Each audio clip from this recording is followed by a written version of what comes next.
Un saludo a todos, mi nombre es Santiago Restrepo, investigador de la Corporación Universitaria Americana. En este momento quiero compartirles acerca de la investigación que tiene por nombre Diámetro pupilar en estudiantes universitarios de la ciudad de Medellín ante estímulos bisensoriales, en este caso el olfato y el tacto, y su relación con la emocionalidad aplicada a la toma de decisiones. Es una investigación bastante interesante de neurociencias y marketing, neuromarketing, pero que además tiene una amplia aplicación a diferentes aspectos de la vida, como son la calidad de vida, la educación, la felicidad, en fin. Los resultados de esta investigación apasionante se pueden aplicar no solamente en el marketing, sino en diferentes áreas, en muchísimas áreas. Es una investigación que surge por el interés de conocer cómo es que el cerebro humano procesa y genera la toma de decisiones desde aspectos neurocognitivos y neurofisiológicos. Es importante saber realmente cómo nuestro cerebro toma esas decisiones y finalmente cuáles son los estímulos que más impactan al cerebro en áreas específicas relacionadas con los sistemas de recompensas, con el placer, como son el núcleo accumbens, el área tegmental ventral y las vías dopaminérgicas que unen estas estructuras. Este proyecto se desarrolló en convenio con la empresa Mindmetrics. Mindmetrics es una empresa cuya casa matriz está en Londres y tiene sede en diferentes países de Latinoamérica. El doctor Luis Fernando Rico Navas, CEO de Mindmetrics, participó activamente y es co-investigador del proyecto y aportaron los equipos que se utilizaron, que ahora les contaré, además de la interpretación, análisis y software relacionados con esto. Para esta investigación, además, nos apoyamos en estudiantes, jóvenes investigadores, estudiantes pertenecientes a los semilleros de investigación y trabajaron constantemente. Hay un estudiante asignado a este proyecto que se llama Johan Santiago Arboleda, que estuvo trabajando durante todo el tiempo como joven investigador asignado a este proyecto. Les cuento más o menos en qué consiste el mismo.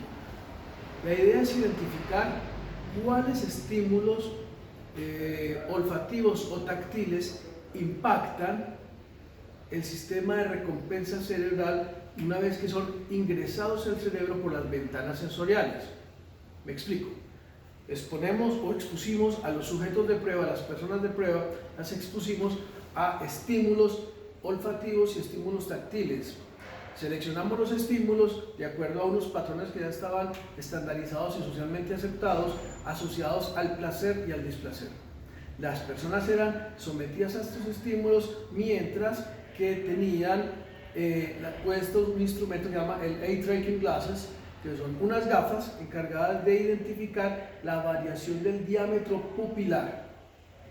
Y simultáneamente las personas estaban mirando un instrumento que se llama el Face Coding, que tiene un software de última tecnología que es capaz de leer las microexpresiones faciales.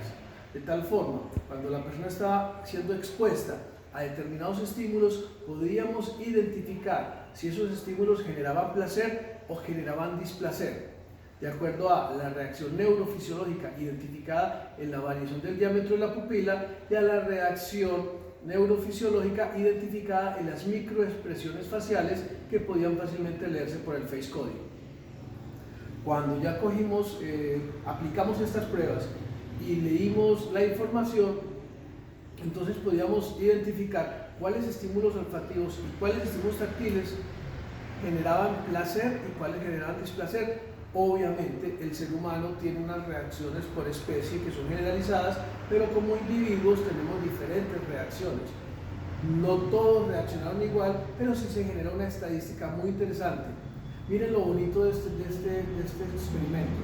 Podemos entonces identificar cuáles estímulos pueden decrementar el arousal, es decir, el nivel de activación del cerebro, o por el contrario, cuáles pueden incrementar el arousal, cuáles pueden estimular las áreas o sistemas de recompensas del cerebro, y la aplicación para esto es inmensa, es inmensa.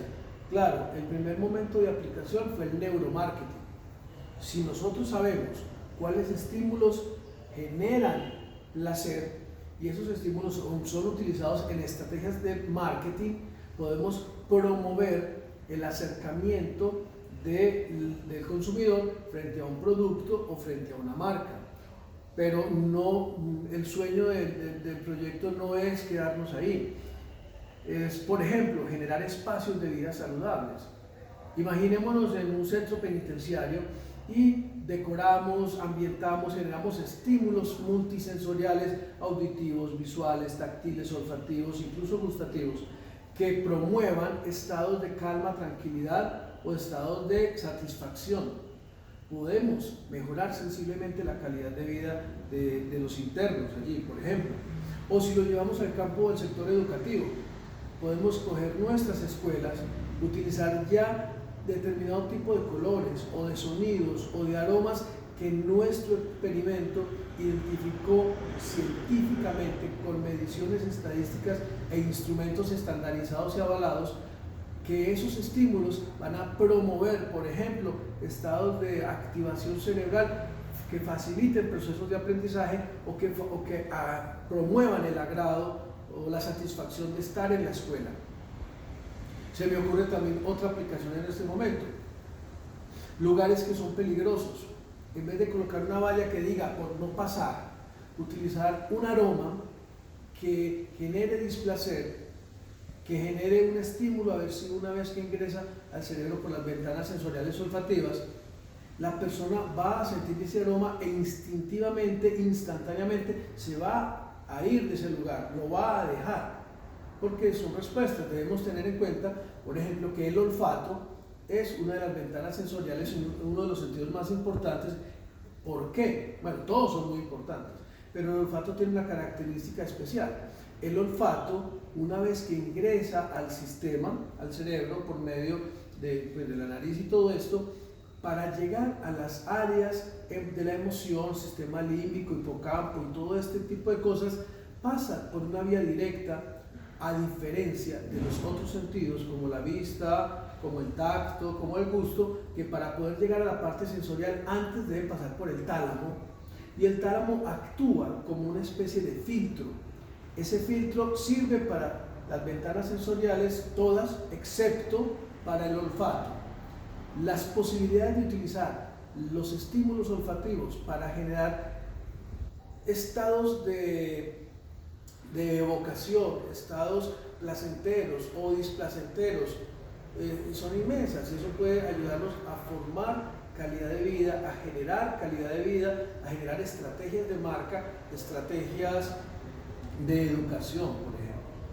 Este experimento nos deja claramente identificados los estímulos. Nosotros tomamos entonces una muestra de 64 personas. Dice la teoría que para este tipo de investigaciones basta con 15 o 20 personas, porque son respuestas neurofisiológicas que por especie están ya estandarizadas. Nosotros tomamos 64 personas, mitad hombres, mitad mujeres, todos estudiantes de universidades acá de la ciudad de Medellín, que previamente por anamnesis, entrevista y verificación de su historia clínica no tenían neuropsicopatologías ni enfermedades significativas, no tenían adicciones, no tenían trastornos visuales significativos, y a estas personas les aplicamos, las expusimos a estos estímulos mientras que tenían el eye tracking y el face coding. Una vez obtuvimos los resultados, hicimos la correlación y obtuvimos entonces conclusiones que en nuestro paper, que en este momento está en construcción, se van a dar a conocer ampliamente.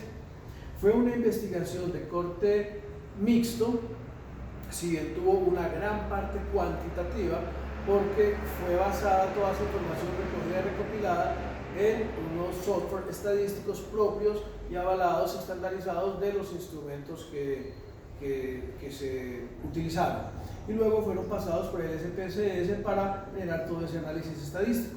Pero también fue cualitativa, porque no podemos limitar al ser humano como una simple caja de respuestas neurofisiológicas y neurocognitivas. Hubo una entrevista con cada uno de los sujetos donde se corroboró o no su aceptación, placer o displacer frente a las pruebas. Finalmente, creo que vamos a tener muy buena aplicación para el marketing, para la vida y para todo lo demás. Hemos sacado de este proyecto ya una conferencia internacional en el Congreso Europeo de Neurología en Venecia, donde yo estuve dando resultados a un grupo grande, importante de profesionales de la salud. Estuvimos también en otro Congreso Nacional Retos, donde estuvimos dando resultados al respecto.